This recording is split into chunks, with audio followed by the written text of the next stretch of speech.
13절에서 14절을 다시 한번 읽어봅시다. 시작. 너희가 우리 같은 새 더러운 영이 우리과 짐승과 어디 산지가에게서 나오니 그들은 이스라엘 영이라 이적을 하여 온 천하 왕들에게 가서 하나님이 곧 전능하신 이에 그 나라에 있을 전능자를 하여 그들을 모독하라. 시험에 들지 않도록 항상 기도하기 위해서 그 영혼이 깨어 있어야 한다. 그 영혼이 어떻게? 깨어 있어야 한다. 그러니까 쉬지 않고 기도하지 못하는 것은 뭐냐? 영혼이 잠자고 있거나 병들어 있단 말이에요. 기도하는 것도 그 영혼이 깨어 있는 만큼 효과 있게 할 수가 있지. 영혼이 잠들어 있고 더럽혀져 있고 산란해져 있으면 제대로 할 수가 없어요. 그래서 도무지 기도 생활하지 않던 사람들이 기도 좀 하려고 하면 기도가 잘 안 된다는 말을 하게 돼요. 그러나 그렇다고 해서 기도를 안 하면 그 사람은 점점 더 기도하지 못하게 돼요. 우리가 도무지 다리를 쓰지 않고 항상 앉아있는 상태로 있으면 다리가 퇴화되고 나중에는 일어설 수도 없고 제대로 걸어다닐 수조차 없게 되어버려요. 그러나 그렇다고 하여 아예 다리를 움직이지 않는다면 결코 걸을 수가 없답니다. 처음에는 잘 안 되고 힘들어도 억지로라도 힘쓰고 노력해서 움직여야 돼요. 기도도 마찬가지란 말이에요. 처음에는 잘 안 되고 힘들어도 계속 기도하기를 힘써야 됩니다. 그런데 이런 노력만으로는 그 잠자던 영혼, 무감각해진 영혼이 깨어나기가 어려워요. 이때 필요한 것이 이제 말씀입니다. 하나님의 말씀은 감긴 눈을 열게 해주고 닫힌 마음을 열게 해줘요. 성령님이 말씀을 통해서 그렇게 역사하시기 때문이야. 성령님이 뭘 통해서 역사해? 말씀을 통해서. 믿음도 말씀을 들으면서 생겨난다고 그랬어요. 말씀은 우리의 굳어진 마음을 부수고 무감각해진 마음을 녹여줍니다. 그래서 나의 죄를 깨닫게 되고 내가 무엇이 문제인지 또 무엇을 위해서 기도해야 할지 심지어 어떻게 기도할 것인지도 알게 해줘요. 할렐루야. 더욱 이 말씀은 하나님께서 나를 향해 말씀하시는 거란 말이에요. 내가 내 입으로 하나님과 교제하고 대화해 보려고 하는데 뭔가 하나님과 나 사이에서 방해하는 것이 있어서 내 속에서 뭔가 해결하지 못해서 안간힘을 쓰고 있을 때 하나님의 말씀을 듣거나 읽으면 하나님께서 그 해답을 먼저 알게 하시고 그 방해거리나 문제를 해결하도록 도와주시는 말씀을 주신다고 말이야.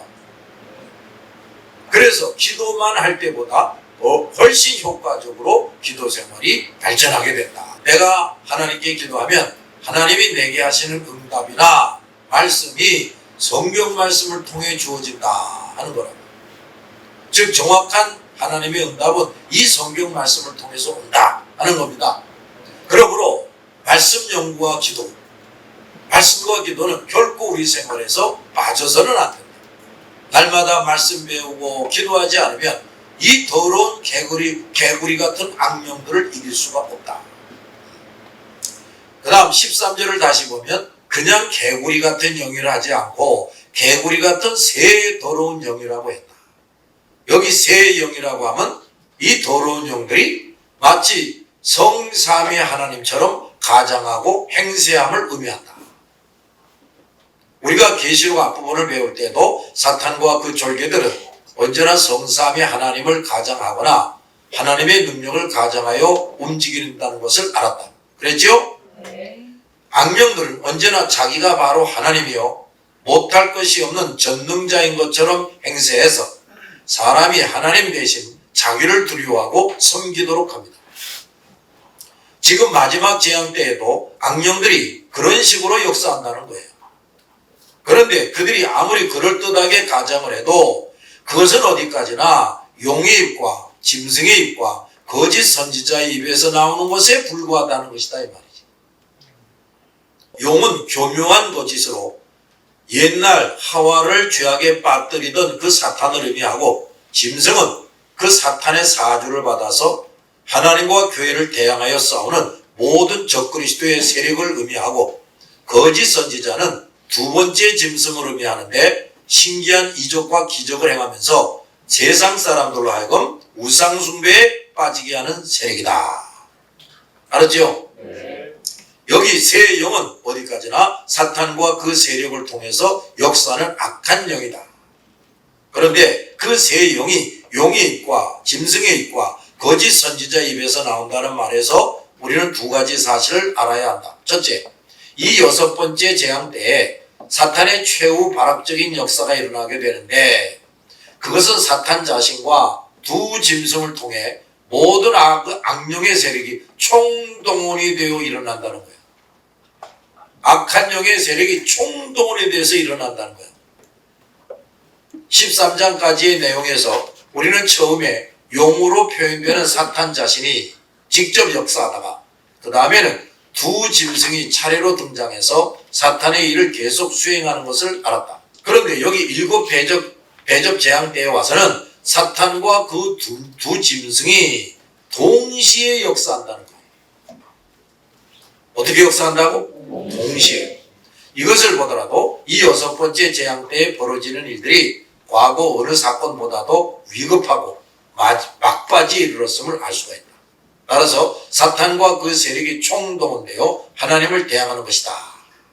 이렇게 해서 순식간에 다시 한번 전 세계 사람들이 하나로 뭉쳐서 마지막으로 하나님을 대항하게 되는 것이다. 그런데 이것이야말로 그들 스스로 무덤을 파는 마지막 삽질을 서둘러 있는 힘을 다해 하는 것에 불과한 것이다. 아멘. 하나님은 이렇게 때로는 하나님을 끝까지 대항하는 자에게 그 사악한 계획대로 모든 일이 잘 되어가도록 허용해 주신다. 그래서 그들이 신속하고 철저하게 멸망하도록 하시는 것이다. 아멘. 두 번째, 이 세 영이 용의 입, 짐승의 입, 거짓 선지자 입에서 나온다 하여 입에서 나온다는 것이 반복해서 표현되어 있다. 입에서 나온다는 것은 12장 15절에서 용의 입에서 물이 강처럼 나온다는 말과 같이 악령이 따라하자 언어적이고 정신적인 방법으로 역사한다. 이런 얘기야. 말 가지고 말이야. 말장난하면서 우리를 죄짓게 만드는 거야. 나도 모르는 사이에 정신이 병 들어가게 만드는 거야. 사탄은 예부터 거짓된 말을 교묘하게 속삭여서 사람들을 타락시켜 왔다. 사탄과 악령들은 거짓말로 속이는 것이 주 무기이다.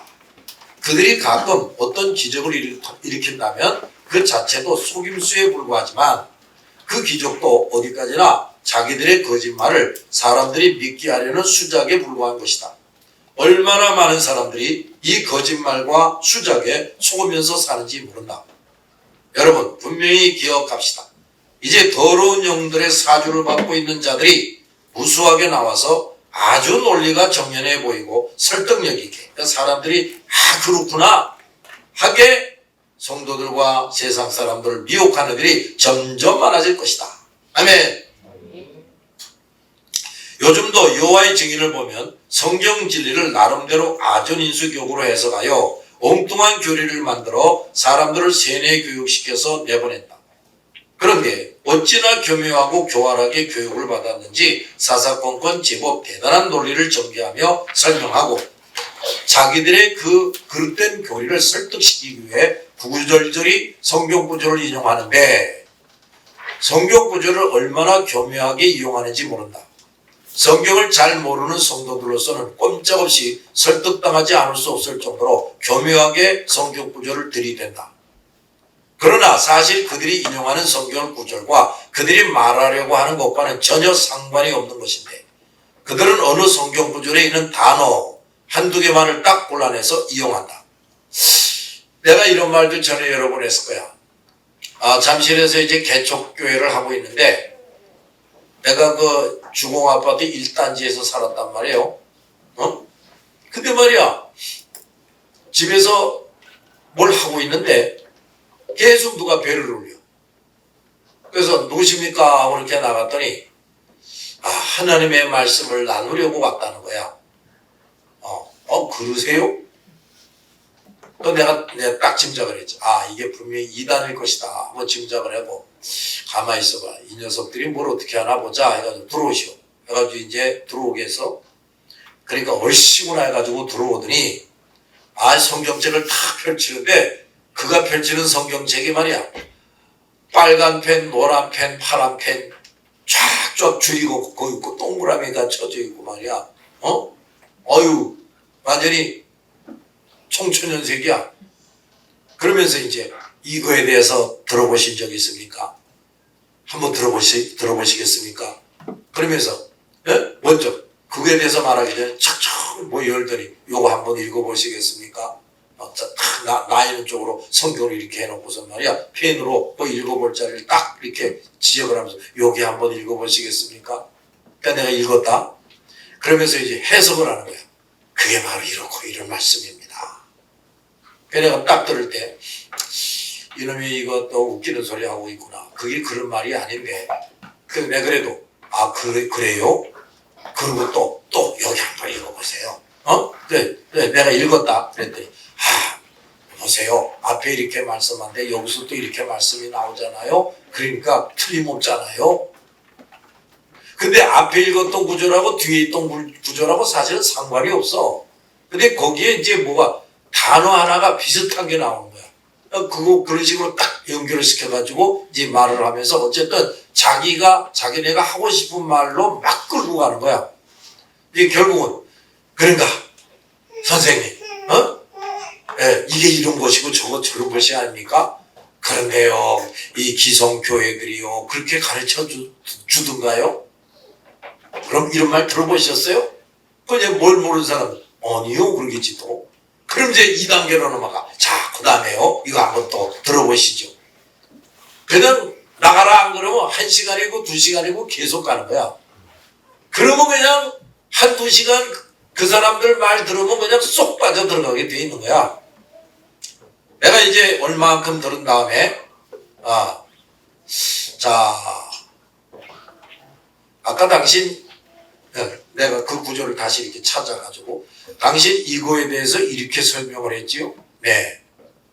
그런데 이거는 그런 말이 아니고 이런 말이에요. 그다음 당신 아까 여기와 관련해서 이 구조를 알보고 읽으라고 그러고선 이렇게 말했지요? 네. 근데 그건 그런 말이 아니에요. 저런 말이에요. 이런 식으로 하나하나 내가 이제 짚어줬어. 이놈이 점점 얼굴이 이제 굳어지더니 얼굴이 시뻘개져. 그러더니 뭐라고 그러냐면 선생님 다음 시간에는 저보다 좀 더 잘하는 선생님을 모시고 오겠대. 그래서 내가 더 이상 이런 놈들하고 시간 낭비해서는 안 되겠다 싶어가지고 여보시오 잘 들어보세요. 당신 그저 녹음기처럼 가르쳐주는 대로 그냥 그걸 달달달 외우다시피 해가지고 이렇게 하는 거지요. 근데 당신이 이거 지금 얼마나 큰 죄를 짓고 있는 줄 압니까? 아니 성경 말씀이 하나님의 말씀인데 그걸 들이대고 설명하면서 엉뚱한 해석을 하고 그러면서 엉뚱한 길로 사람들을 이끌어가고 이게 얼마나 무서운 죄인 줄 알아요? 정신 차려요. 빨리 돌아가서 다시는 그런 짓 하지 말고 회개하고 똑바로 예수 믿으라고. 근데 이제 씩씩거리면서 나가면서 이제 나보고 선생님 목사님이세요? 그래서 내가 네 그러진 않고 성경을 좀 연구해 봤지요. 왜 당신 말이 아주 틀렸어요. 좀 더 가서 잘 좀 연구해 봐요. 그리고 내쫓은 경험이 있는데 다시는 안 와. 다시는 안 와. 그러니까 그런 식으로 한다니까. 근데 이거 봐라. 내가 그래도 성경을 좀 어느 정도 제대로 알고 있으니까 그 사람들이 무슨 허튼 소리 하는지를 알고 저렇게 딱딱 집어서 반박을 해줬지. 그 만약 성경을 제대로 모르면요. 그건 못한다니까요. 못해요. 그리고 그 사람 내가 딱 막 반박을 하면 저 사람이 또 무안해 할 텐데 춘복이처럼 마음이 착한 사람들은 또 그 무안해 할까봐 두려워가지고 또 말 못해요. 보통 담대한 사람이 아니고는 그 반박을 못해요. 그러니까 우리가 말씀도 잘 알아야 되고요. 이제 그럴 때는 사자처럼 용맹함도 갖춰야 되고 이 다 우리가 훈련을 받아야 되는 거야. 잘 들었지? 참으로 말씀 충만해야 된다니까요.